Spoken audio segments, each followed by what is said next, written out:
Hello and welcome to What the F Just Happened Today, your essential guide to the daily shock and awe in national politics. I'm Joe Amditis. Let's get to it. It's Friday, November 19th, 2021. Welcome to day 304. The House passed Joe Biden's social and climate spending package, which is part of the Build Back Better plan. The vote was 220 to 213, and it came after House Minority Leader Kevin McCarthy delayed the vote for more than 8 hours with a meandering speech criticizing the bill and Biden's policies. Centrist Democrats in the House also demanded that the nonpartisan Congressional Budget Office release a full analysis of the legislation prior to voting. The CBO found that the package would add a little over $367 billion to the deficit over the next 10 years. The White House, however, said that figure doesn't include the revenue expected to be generated from beefing up tax enforcement efforts at the IRS, which could capture roughly $400 billion in additional revenue. The spending package would provide universal pre-K for all children ages 3 and 4 and would subsidize child care and expand family leave, cap certain drug costs, and expand financial aid for colleges. The bill would also set aside more than $550 billion to combat climate change and promote green energy, as well as provide new incentives and tax credits for renewable energy and electric vehicle purchases. The legislation would also provide relief from deportation for millions of undocumented immigrants, provide hungry Americans with access to food, and promote affordable new housing nationwide. The measure now goes to the Senate, where it faces an uncertain future.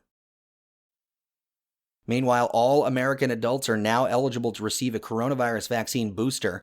CDC Director Rochelle Walensky authorized the booster doses hours after the agency's independent panel of vaccine scientists unanimously endorsed opening up eligibility to everyone ages 18 and older.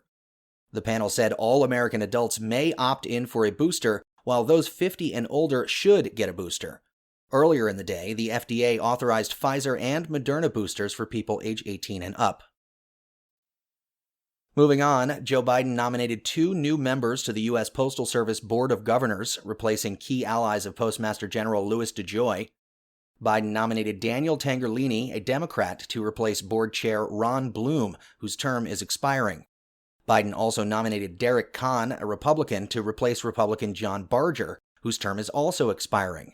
Louis DeJoy was a major donor to the Trump campaign as well as other GOP groups, and was hired after then Treasury Secretary Steve Mnuchin threatened to withhold funding from the Postal Service unless the Trump administration could overtake decision-making authority at the agency. Within weeks of taking office in June 2020, DeJoy implemented cost-cutting measures that were faulted for slowing mail delivery during the 2020 election. Meanwhile, Donald Trump endorsed Representative Paul Gosar a day after he was censured and stripped of his committee assignments for tweeting an anime video that depicted him killing Representative Alexandria Ocasio-Cortez and swinging swords at Joe Biden. Trump praised Gosar as a loyal supporter of our America First agenda and, quote, even more importantly, the USA, end quote. He added, quote, Gosar has my complete and total endorsement, end quote. Gosar, meanwhile, has claimed that he wasn't promoting violence and still has not apologized for the video.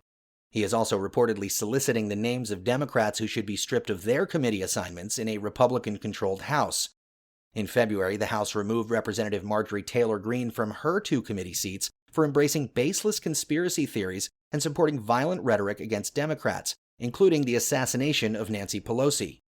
House Minority Leader Kevin McCarthy, however, said that under a hypothetical Republican majority in 2022, he would return Gosar and Greene's committee assignments. And finally, a Wisconsin jury found Kyle Rittenhouse not guilty of homicide, attempted homicide, and all other charges. Rittenhouse, who was 17 at the time, fatally shot 2 men and wounded another during protests over the shooting of a black man by a white Kenosha police officer. Rittenhouse testified that he shot all 3 men with an AR-15-style semi-automatic rifle in self-defense and pleaded not guilty to all charges. 7 months before the shooting, Rittenhouse appeared in the front row at a Trump rally in Des Moines, Iowa.